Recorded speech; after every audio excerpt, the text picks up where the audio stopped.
Ô Sérgio, a gente até falou, né, que assim como aconteceu no ano passado, quando teve o anúncio do pacote de ajuste fiscal, juntamente com o anúncio de isenção de imposto de renda para quem ganha até R$ 5.000, o anúncio de ontem acabou também sendo ofuscado, né? Uma notícia que poderia ser interpretada como positiva, com o IOF que foi interpretado como negativo.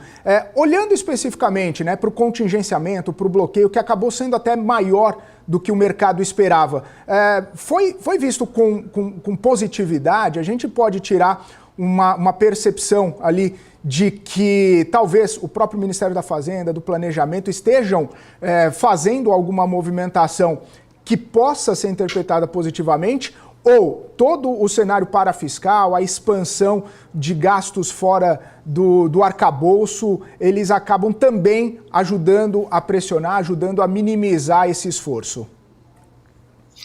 O problema é que o Haddad está fazendo o que é possível, dadas as condições fiscais que ele tem, que não são lá muito boas e criadas por eles mesmos, né? A gente está falando de um déficit no limite inferior, que é 0,25% do PIB, vai dar pouco mais de 31 bilhões de reais de déficit, aí você soma os precatórios desse ano, a gente está falando de partir de um déficit que vai ficar acima de 70 bilhões. Então você já começa, nesse sentido, de um déficit que a gente não conseguiu resolver e ajustar ao longo desses últimos 2 anos e meio. Então já começa de partir de um cenário muito difícil. E o Haddad está cada vez mais, de certa forma, isolado e pressionado, porque quanto mais próximo da eleição a gente está, mais o governo vai usar de artifícios para tentar alcançar uma popularidade melhor para o presidente. A gente está vendo isso acontecer desde o final do ano com as medidas microeconômicas, a isenção do imposto de renda, agora crédito consignado do setor privado, pé de meia, FGTS, vai ter,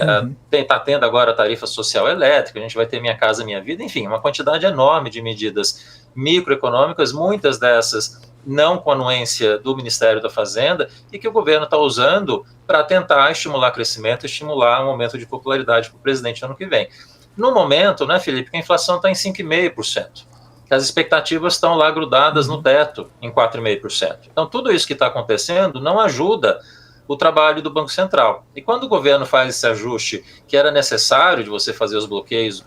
o contingenciamento, para tentar pelo menos chegar no limite inferior, o que a gente coloca é que isso é necessário, mas está muito longe de ser suficiente para a gente ter uma estabilidade fiscal para os próximos anos. Então, é um trabalho que precisava ser feito, mas como, e eu concordo com você, tem sido recorrente, especialmente do ano passado para cá, o governo lança um pacote que tem algumas medidas que podem ser positivas, mas acaba lançando adicionalmente, e em geral, medidas arrecadatórias são muito mal vistas pelo mercado, como foi a questão da isenção no passado e como está sendo a questão do IOF agora. Então, o problema geral, Felipe, é que o governo está numa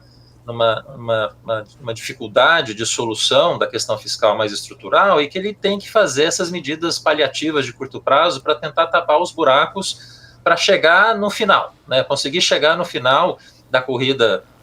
no ano que vem, né, na eleição presidencial, com os mínimos resultados fiscais possíveis. Mas para atingir esses mínimos resultados fiscais também já vai ser muito difícil.